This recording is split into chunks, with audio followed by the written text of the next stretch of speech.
Assalamualaikum warahmatullahi wabarakatuh.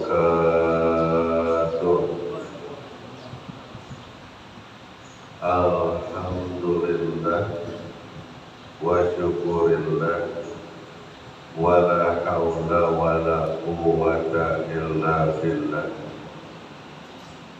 Asyhadu an la ilaha illallah wahdahu la syarika lah wa asyhadu anna Muhammadar Rasulullah la nabiyya ba'dah.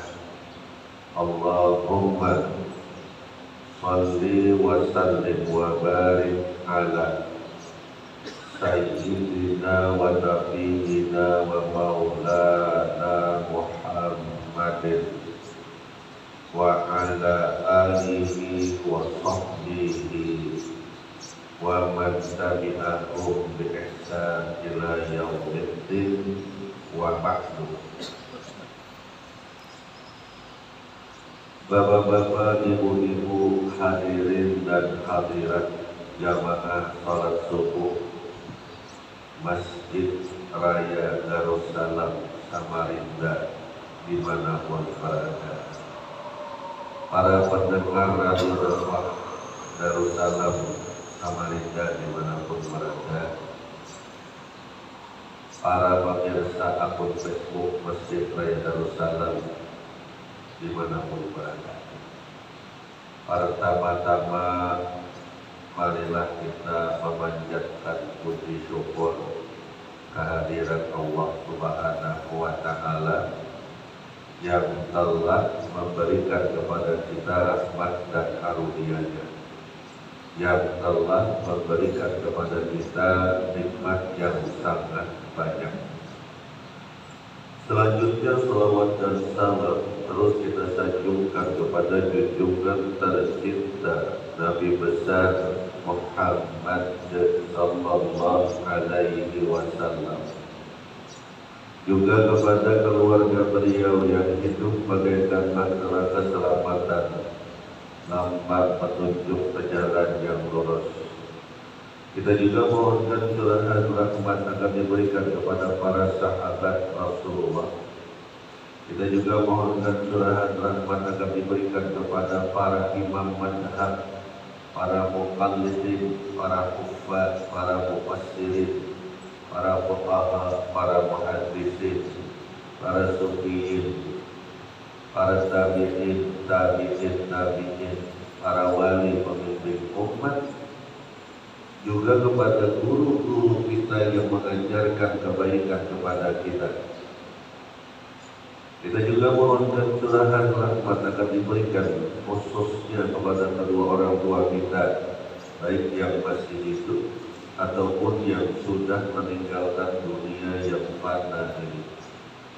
Kita juga mohonkan curahan rahmat akan diberikan kepada orang-orang yang melakukan amal kebajikan, dan mudah-mudahan kita pada subuh hari ini termasuk dalam kategori orang-orang yang melakukan amal kebajikan, sehingga kita juga akan mendapatkan curahan rahmat dari Allah Subhanahu wa Ta'ala. Amin ya rabbal alamin. Kembali kita berkumpul di majelis kita ini, di masjid ini, dalam rangka untuk bersama-sama kita belajar, bersama-sama kita memperdalam pengetahuan agama, bersama-sama kita mengulang-ulang pelajaran-pelajaran yang mungkin dahulunya pernah kita pelajari dalam rangka untuk memantapkan akidah, keimanan, keislaman, dan keihsanan kita.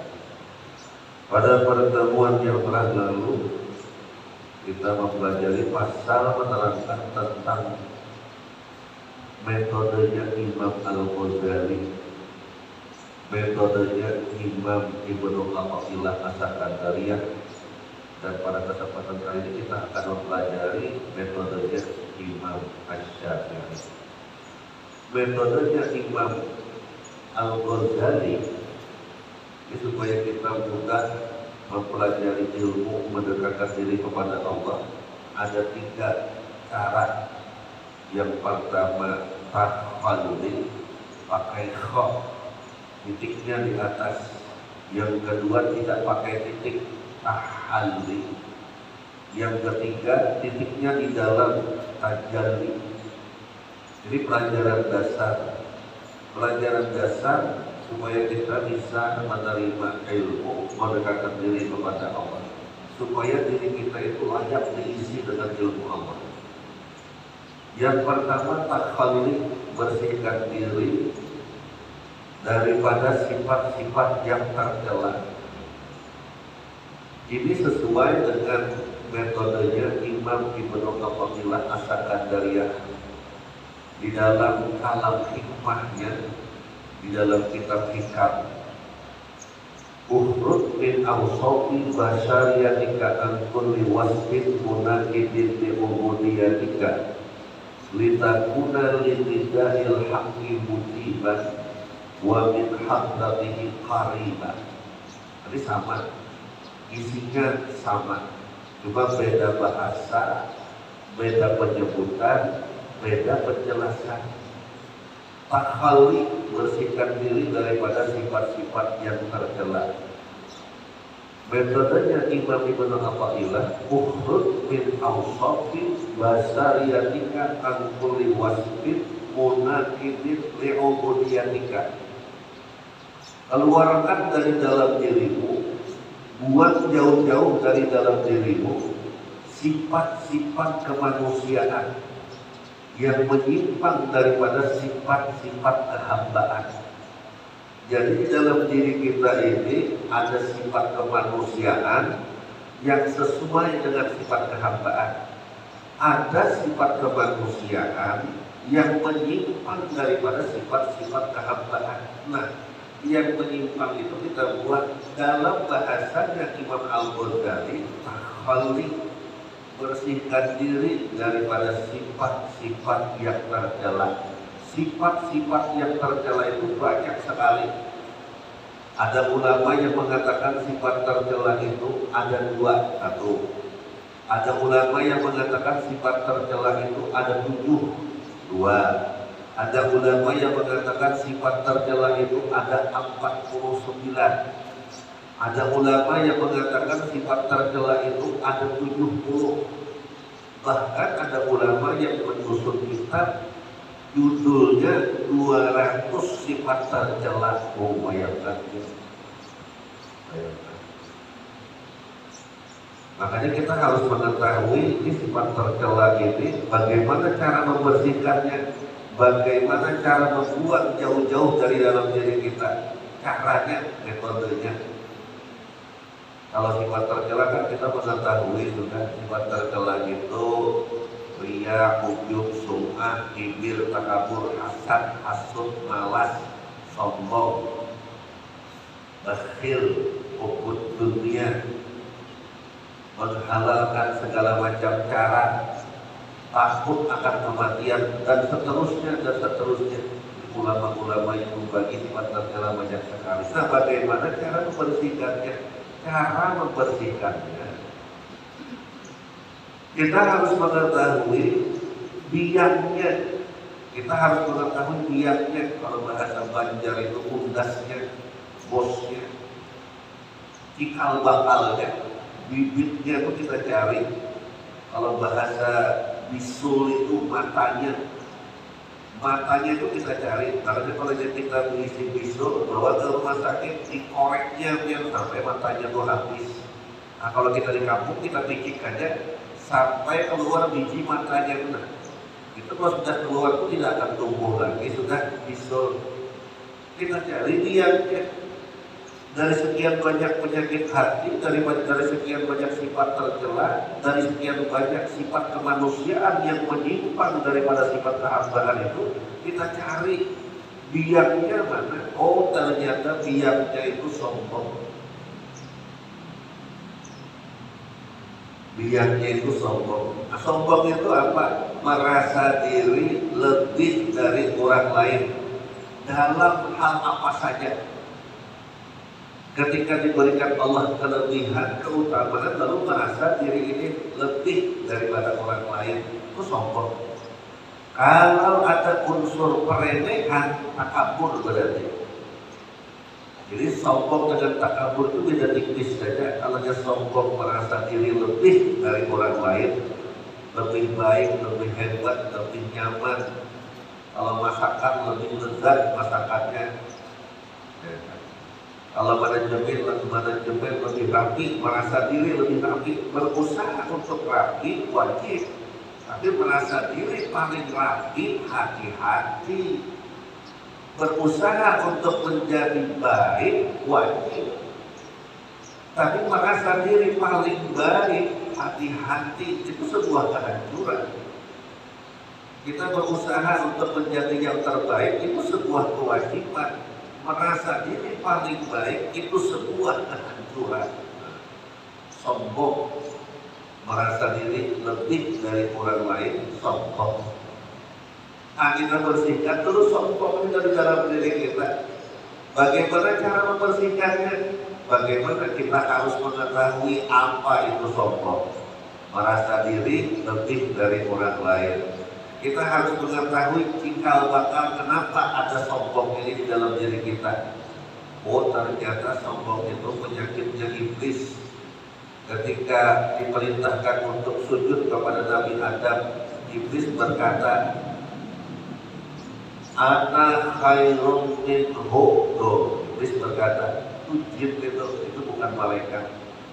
Allah berfirman, "Ma mana'aka an tasjuda id amartuka?" Wahai iblis, apa yang menghalangi engkau untuk sujud kepada Nabi Adam ketika aku perintahkan sujud? Dijawab oleh iblis, "Qala ana khairun minhu." Quran surah Al-A'raf ayat 12. Iblis berkata, saya lebih baik daripada Adam. Khalaqtani min narin. Engkau ciptakan hamba daripada nyala api, bukan malaikat. Wa khalaqtahu min tin. Engkau ciptakan Adam daripada tanah. Jadi sombong. Merasa api itu lebih mulia daripada tanah. Padahal di alam semesta ini tidak ada yang mulia kecuali yang dimuliakan oleh Allah. Padahal di alam semesta ini tidak ada yang hina kecuali yang dihinakan oleh Allah. Kalau Allah sudah memuliakan, walaupun satu bumi manusia ini menghina, tetap mulia. Tapi kalau sudah Allah menghina, Allah menghinakan, walaupun satu bumi ini, penduduk bumi ini semuanya memuliakan, tetap hina. Maka mulialah orang yang dimuliakan Allah, hinalah orang yang dihinakan oleh Allah. Maka jangan merasa mulia, jangan merasa lebih baik, hati-hati. Nah, ini. Jadi cikal bakal ini cikal bakal. Kemudian yang harus kita ketahui lagi adalah efek dampak daripada sifat sombong itu. Apa dampak daripada sifat sombong? Dalam semua riwayat ada Rasulullah SAW bersabda, la yadkhulu jannata man kana fi qalbihi mithqala dzarratin min kibrin. Tidak akan masuk surga orang yang di dalam hatinya ada sebesar atom, ada sebesar biji sawi daripada sifat kesombongan. Bayangkan, kalau sebesar biji sawi aja ada sifat kesombongan masuk neraka, tidak akan masuk surga, apalagi lebih besar daripada itu. Tidak bisa dibayangkan. Itu dampak, efek. Kalau dalam pepatah Arab itu, wala takun kaddukhani ya'lu bi nafsihi ala tabaqatil jawi wa huwa wadi'un. Dan jangan menjadi sombong. Orang yang sombong itu, kata orang Arab, orang yang sombong itu ibarat asap atau kukus yang naik dengan sendirinya ke atas, semakin tinggi semakin hilang. asap itu meninggi, menghilang, seakan-akan tinggi, tapi hilang. Jadi orang sombong itu dia meninggi, hebat sih sekalinya makin meninggi, hilang. Tidak efek, tidak efek, tidak ada efek positif. Nah ini kita harus bersihkan dari dalam diri kita. Apabila sifat sombong itu sudah hilang dari dalam hati kita ini, hilang sudah sifat sombong itu, maka sifat-sifat tercela yang lain itu rapai. Karena sombong itu matanya sudah rapai, itu bahasa Banjar, bahasa Indonesia itu berjatuhan, guguran, hilangan, bersih langsung. Jadi kalau kita berkorengan, badannya berkorengan, matanya itu kita ambil, langsung rapai, guguran, kering langsung. Oh itu kan. Cuma kita biaknya, itu banyak tidak tahu biaknya, biak penyakit. Biaknya penyakit. Jadi setiap sesuatu itu ada biaknya, ada undasnya. Segala sesuatu di alam semesta ini ada undasnya. Kalau istighfar itu ada undasnya, namanya sayyidul istighfar. Oh, kita cari itu ada bahasa santunnya itu mahkotanya. Oh. Jenderalnya, pemimpinnya sayyidul istighfar. Baca sayyidul istighfar, nyaman sudah hidupnya. Nabi dan Rasul itu ada undasnya, biangnya, penghulunya, pemimpinnya. Siapa? Baginda Rasulullah SAW, Sayyidul Anbiya'i wal Mursalin. Hari Senin sampai Ahad sampai Senin ada biangnya, ada undasnya, namanya adalah Sayyidul Ayyam, hari Jumat. Sayyidul Ayyam itu hari Jumat. Bagus sekali kita melakukan ibadah di hari Jumat, beramalan di hari Jumat, berbuat baik di hari Jumat, memberi makan di hari Jumat. Nah makanya ada Jumat berkah. Samarinda sudah marah Jumat berkah, habis dari Jumat berbagi makanan, nasi bungkus, nasi kotak, kuate dan seterusnya. Hari Jumat itu Sayyidul Ayyam. Bulan itu ada juga undasnya, ada penghulunya, ada pemimpinnya. Sayyidus Suhur, bulan Ramadan dekat lagi ini, tinggal berapa hari aja lagi. Jumat, Sabtu, Minggu, 18 hari lagi lah, kurang lebih 18 hari atau 17 hari. Mudah-mudahan kita mendapat dengan Sayyidus Suhur. Kenapa demikian? Karena ketika itu ibadah itu dilipat gandakan ganjarannya di bulan yang pemimpin segala bulan, Sayyidus Suhur. Jadi ada pemimpinnya. Jadi segala sesuatu itu ada pemimpinnya. Kalau bahasa di masyarakat kita itu buntat, dan baras itu ada buntatnya, baju itu ada buntatnya. Nasi itu ada buntatnya. Kalau kita paham buntatnya itu makan sebuting aja kanyang, udah berhari-hari kanyang bentuknya. Mau mencari buntatnya, dia kali kita buntasnya, biaknya. Lebah itu ada pemimpinnya, lebah itu lain daripada yang lain. Lebah apa? Lebah wangi yang menghasilkan madu itu ada pemimpinnya, buntasnya. Oh, nanti kalau kita mengetahui itu nyaman gitu. Rapai yang lain. Bagaimana kita bisa membersihkan riya? Sombongnya belum dibersihkan, tetap hadir riya itu. Saya ingin bersihkan riya supaya tidak riya. Bagaimana dalam beramal? Bersihkan dulu sombong. Karena biar daripada riya itu sombong. Saya supaya tidak hasad, bagaimana?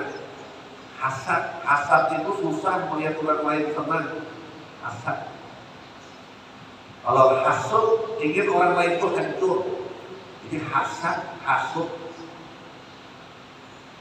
Iyyaka wal hasada, fa innal hasada ya'kulul hasanat kama ta'kulun nar qatabat. Jauhilah dari kalian sifat hasad, karena sifat hasad itu akan menghabiskan seluruh kebaikan kita sebagaimana api memakan kayu bakar. hasad kita. Susah melihat orang lain senang, senang melihat orang lain susah, hasad. Kalau ingin orang itu hancur, hasut, dirinya hancur juga itu hasut gitu. Hancur, tenggelam dalam kemaksiatan. Nah, bagaimana mungkin kita bisa membersihkan hasad kalau sombongnya tidak kita bersihkan? Karena di dalam hasad itu ada sifat sombong, di dalam riya itu ada sifat sombong, di dalam ujub itu ada sifat sombong, di dalam malas itu ada sifat sombong, malas. Di dalam hubud dunia itu ada sifat sombong. Di dalam menghalalkan segala macam cara itu ada sifat sombong.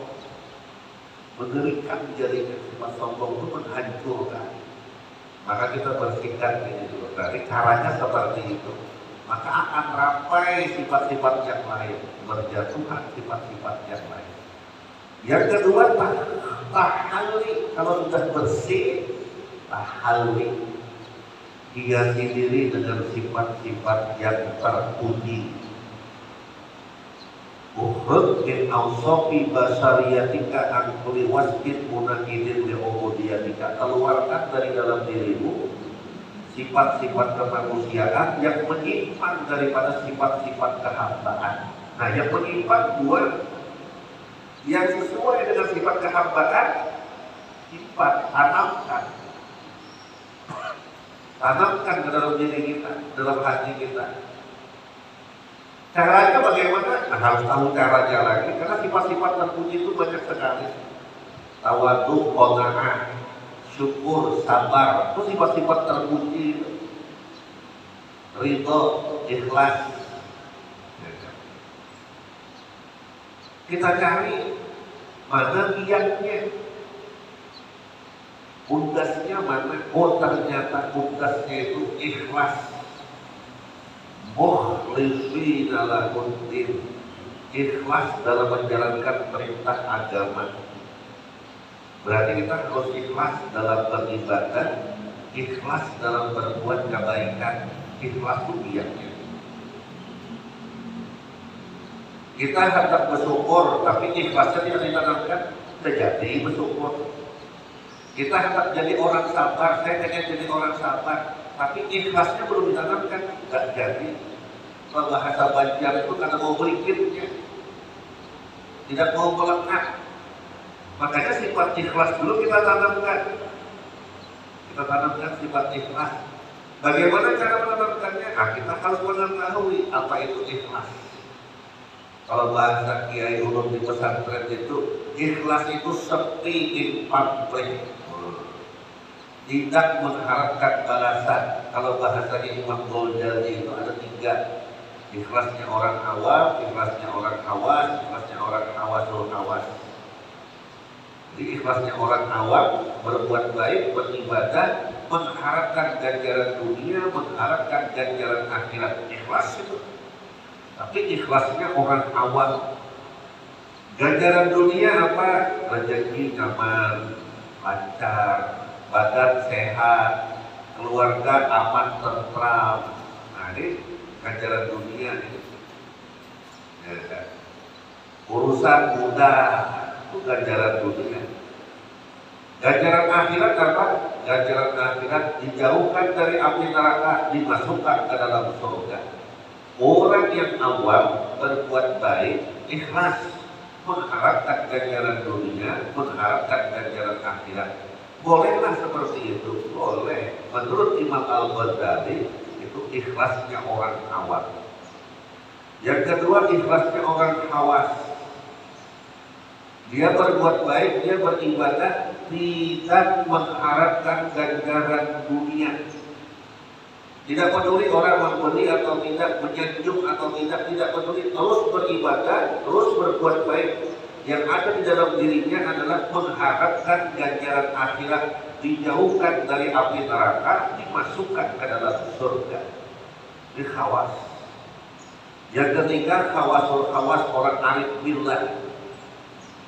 Dia terus beribadah, terus berbuat baik, tidak mengharapkan ganjaran dunia, tidak mengharapkan ganjaran akhirat, tapi dia ingin selalu dekat dengan Allah. Nah, ini ikhlasnya orang arif billah, orang-orang yang dekat dengan Allah, orang-orang yang muhibbin, orang-orang yang cinta kepada Allah.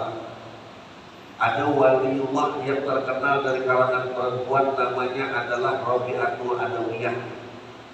Beliau bermunajat, ya Allah, jika seandainya hamba beribadah, hamba berbuat baik karena mengharapkan surgamu, campakkan diri hamba dari surga. Ya Allah, jika seandainya hamba melaksanakan perintahmu, meninggalkan laranganmu karena hamba takut akan api nerakamu, maka lemparkan diri hamba ke dalam nerakamu. Mengerikan itu. Itu orang-orang muhibbin. Kalau bahasanya anak muda itu, bunuh aja aku dengan pedangmu, asal jangan kau bunuh aku dengan cintamu. Wah, itu.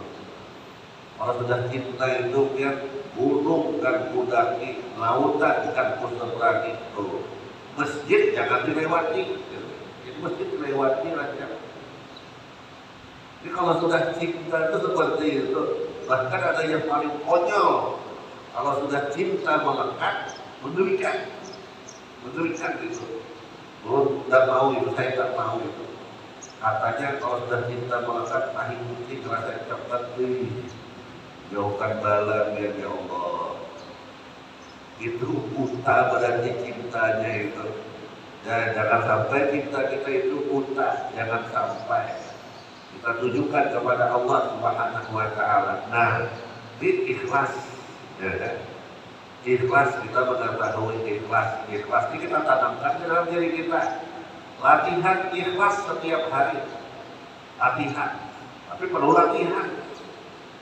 Kalau ikhlas itu sudah menetap, melekat di dalam hati, maka dia akan memanggil sifat-sifat terpuji yang lain, dipanggilnya ridho, menetap, melekat, dipanggilnya syukur, menetap, melekat, bawaannya syukur terus, dipanggilnya sabar, menetap, melekat, bawaannya sabar terus. Ini tahalli namanya dalam pelajaran Imam Al-Ghazali. Metodenya Imam Al-Ghazali tahalli, menetap, melekat. Dipanggilnya qanaah, menetap, melekat, bawaannya qanaah aja. Dipanggilnya tawadhu. Nah, tawadhu, menetap, melekat, bawaannya tawadhu aja. Tawadhu itu rendah hati. Kalau rendah diri penyakit hati. Minder itu penyakit hati.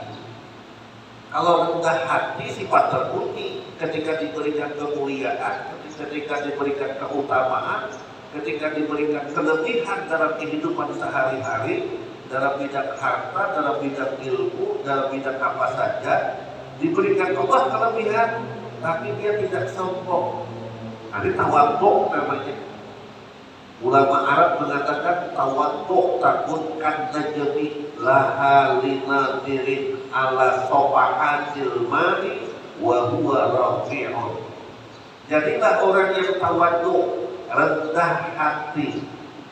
Orang yang rendah hati itu seperti bintang yang dilihat di atas air. Jadi kalau kita melihat di atas kapal itu lihat ke dalam air, di dalam air itu ada bintang. Seakan-akan berada rendah di bawah air, padahal pada hakikatnya dia tinggi, berada pun jauh di atas sana. Itu bintang. Orang yang tawadhu itu seperti itu. Kalau ibarat pepatah bahasa Indonesia itu seperti padi, makin berisi, makin menutup. Nah, ini ada dua yang makin menutup, makin menantuk. Hati-hati itu, membahayakan. Yang menantuk itu membahayakan. Menetap, melekat. Itu uniknya.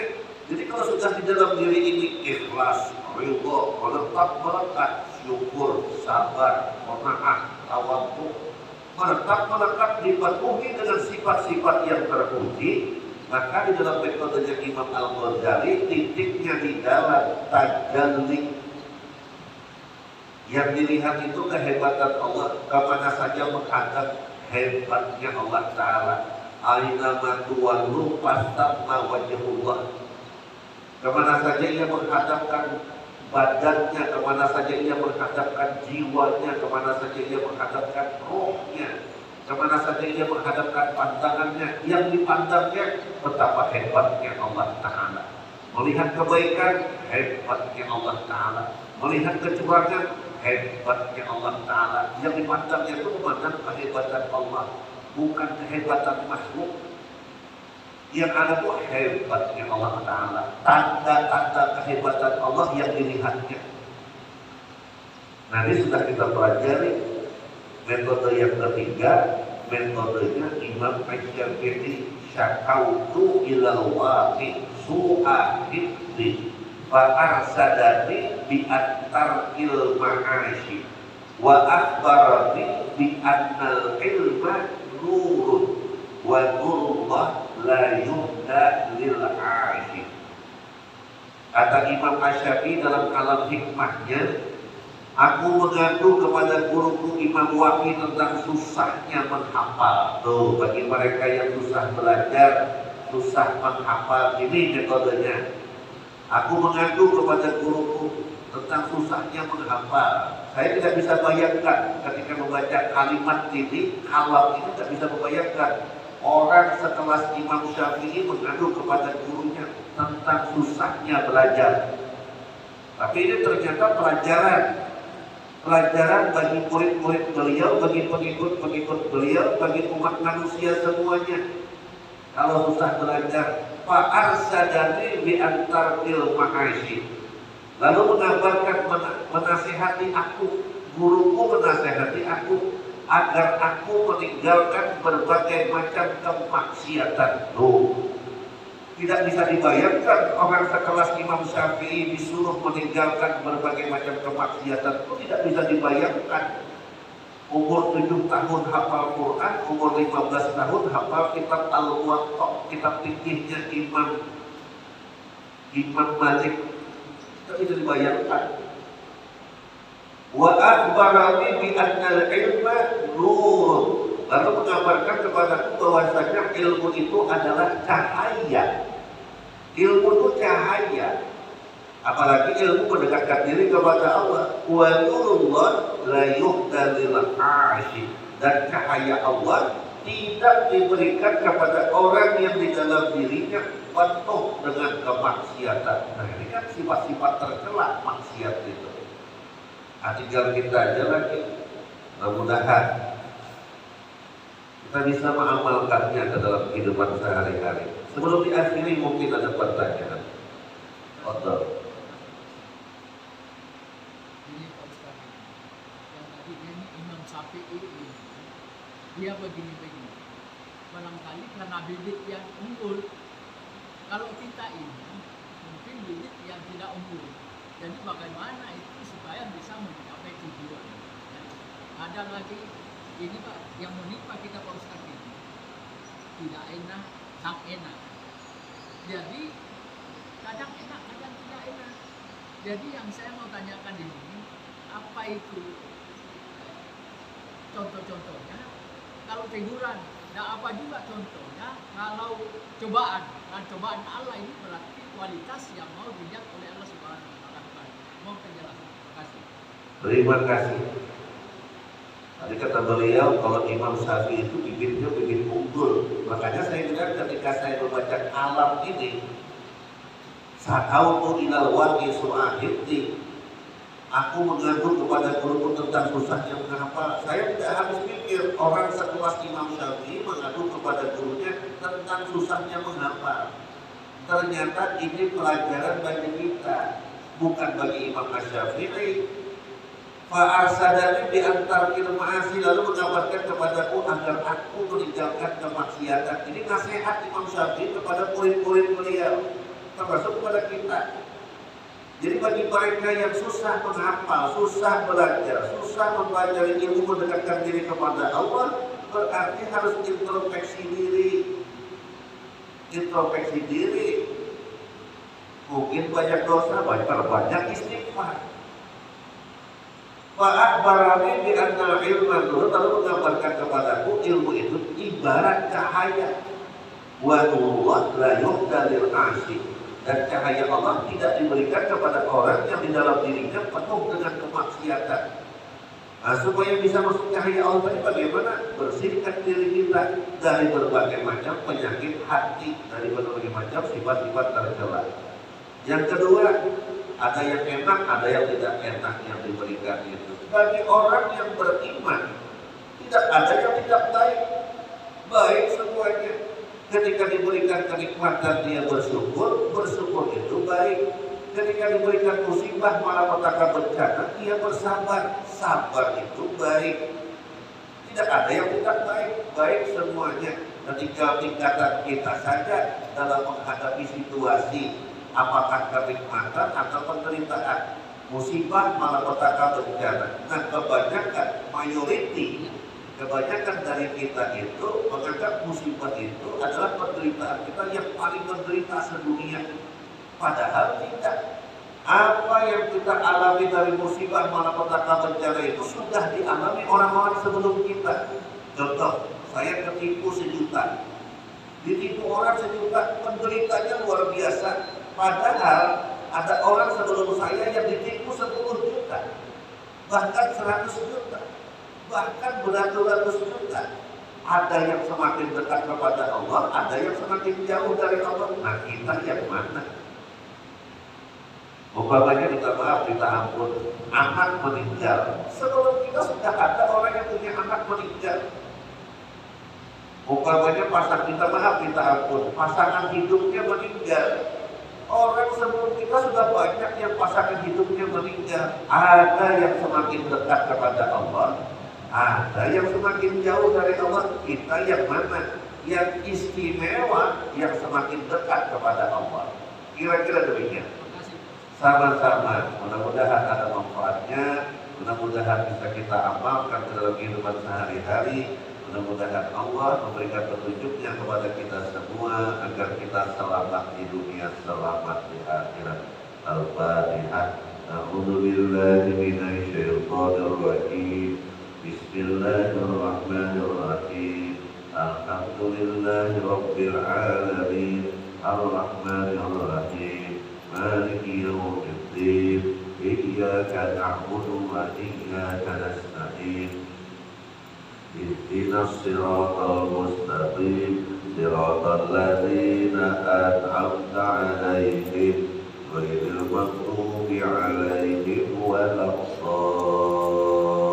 الضالين آمين آمين آمين آمين أعوذ بالله من الشيطان الرجيم بسم الله الرحمن الرحيم الحمد لله رب العالمين والصلاة والسلام على أشرف الأنبياء والمرسلين سيدنا ومولانا محمد وعلى آله وصحبه أجمعين اللهم أخرجنا من ظلمات الوهم وأخرجنا من الوهم وافتح لنا أبواب العلم زينا بالأخلاق الحسنة والحلم اللهم نور قلوبنا بنور هدايتك كما نورت السماوات والأرض كما نورت برحمتك يا أرحم الراحمين اللهم ربنا آتنا في الدنيا حسنة وفي الآخرة حسنة وقنا عذاب النار سبحان ربك رب العزة عما يصفون وسلام على المرسلين والحمد لله رب العالمين وتقبل الله منكم. Assalamualaikum warahmatullahi wabarakatuh.